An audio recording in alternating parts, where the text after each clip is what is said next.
Le tabac reste l'un des fléaux les plus persistants du XXIe siècle. Malgré les campagnes de prévention, les hausses de prix, les interdictions de fumer dans les lieux publics ou encore les avertissements sur les paquets, des millions de personnes dans le monde continuent de fumer chaque jour. Mais certaines nations se démarquent largement par leur consommation quotidienne de cigarettes.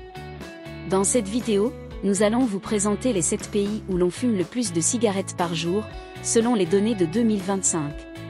Ces chiffres, rapportés en nombre moyen de cigarettes fumées par personne et par jour, offrent un éclairage fascinant sur la culture, l'économie et les habitudes de consommation de ces pays. Restez bien jusqu'à la fin, le pays numéro 1 pourrait bien vous étonner. En 7e position, nous trouvons la Serbie, avec une moyenne d'environ 15,4 cigarettes fumées par personne et par jour. Dans ce pays d'Europe de l'Est, la cigarette est profondément ancrée dans les habitudes culturelles. Fumer est souvent perçu comme un geste social, un rituel partagé en amis, dans les cafés ou à la maison.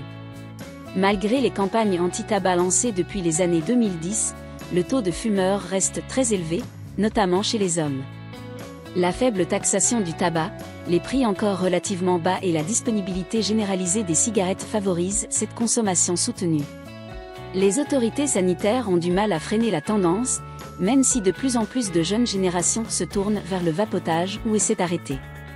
À la 6e place se trouve la Chine, avec environ 16 cigarettes fumées par jour et par personne. La Chine est non seulement le plus grand producteur de tabac au monde, mais aussi le plus grand consommateur. On estime qu'environ 300 millions de Chinois fument régulièrement. Les hommes représentent la majorité écrasante des fumeurs, avec un taux dépassant les 50%, tandis que celui des femmes reste relativement bas.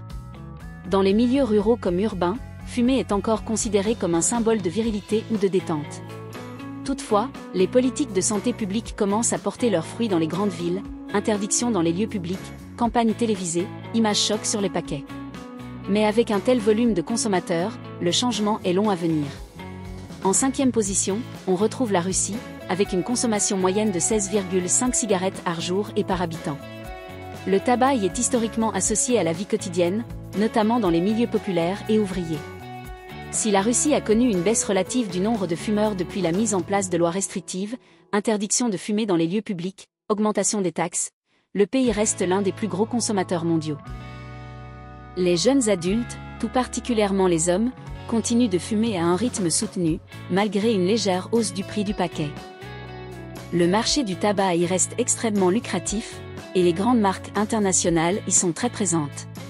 En 4e position se trouve l'Indonésie, avec environ 17 cigarettes par personne et par jour. Le cas de l'Indonésie est unique, car la consommation y est extrêmement élevée malgré des moyens de prévention quasiment inexistants. Le pays autorise encore la publicité pour le tabac dans certains médias, et les cigarettes sont vendues à des prix très bas. Ce qui est particulièrement préoccupant, c'est que la consommation commence souvent dès l'adolescence, voire l'enfance, dans certaines zones rurales. La cigarette y est perçue comme une norme sociale et un symbole de passage à l'âge adulte. De plus, le tabac local, notamment les crétecs, cigarettes au clou de girofle, est profondément intégré à la culture. L'absence de législation stricte explique largement cette position dans le classement. En 3e position, on retrouve le Liban, avec environ 17,5 cigarettes par jour et par personne. Ce petit pays du Moyen-Orient affiche l'un des taux de tabagisme les plus élevés au monde, notamment chez les hommes. Fumer est une activité omniprésente dans la vie sociale libanaise, dans les cafés, les restaurants, les réunions familiales, et même au travail. Le narguilé, ou chicha, y est également très populaire, ce qui accentue l'exposition globale à la fumée de tabac. Malgré les difficultés économiques et les crises politiques, la consommation de cigarettes ne faiblit pas. Les campagnes de prévention peinent à toucher le public, et les réglementations sont souvent mal appliquées.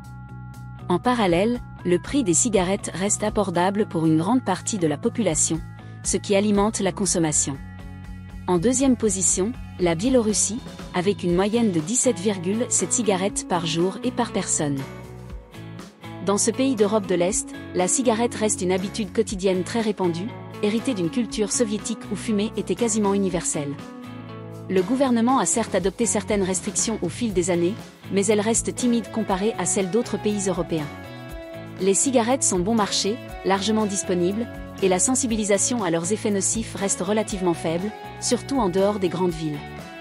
De nombreux Biélorusses commencent à fumer très jeunes, souvent avant 18 ans, et il est courant de voir des scènes de tabagisme dans les transports publics ou les lieux de travail. Enfin, à la première place de ce classement mondial, on trouve la Grèce, avec environ 18 cigarettes par jour et par habitant. La Grèce détient depuis plusieurs années déjà l'un des taux de consommation de tabac les plus élevés d'Europe. Fumer y est souvent perçu comme une norme sociale, et la culture du café associée à la cigarette reste très présente. Bien que le gouvernement ait mis en place des lois strictes sur le tabac y compris des interdictions dans les lieux publics fermés, leur application est très variable. Dans les faits, il est encore courant de voir des gens fumer à l'intérieur des bars, restaurants ou bureaux. Le prix du tabac est relativement bas pour l'Europe, ce qui facilite l'accès à la cigarette. Les campagnes de prévention existent, mais peinent à modifier les comportements dans un pays marqué par une forte tolérance culturelle au tabagisme. Ce classement met en lumière la complexité du phénomène du tabagisme. Ce n'est pas seulement une question de santé publique, mais aussi de culture, d'économie, d'éducation et de politique. Dans ces pays, fumer n'est pas uniquement une habitude, c'est parfois un rituel social profondément enraciné. Pourtant, les conséquences sanitaires sont bien réelles, cancer, maladies cardiovasculaires, problèmes respiratoires chroniques, pour ne citer que. Alors que certains pays commencent à enregistrer une baisse de la consommation grâce à des politiques rigoureuses, d'autres restent figés dans des habitudes anciennes. Pour lutter efficacement contre le tabagisme, il faudra non seulement des lois, mais aussi une évolution des mentalités. Et vous, dans votre pays, fume-t-on beaucoup ?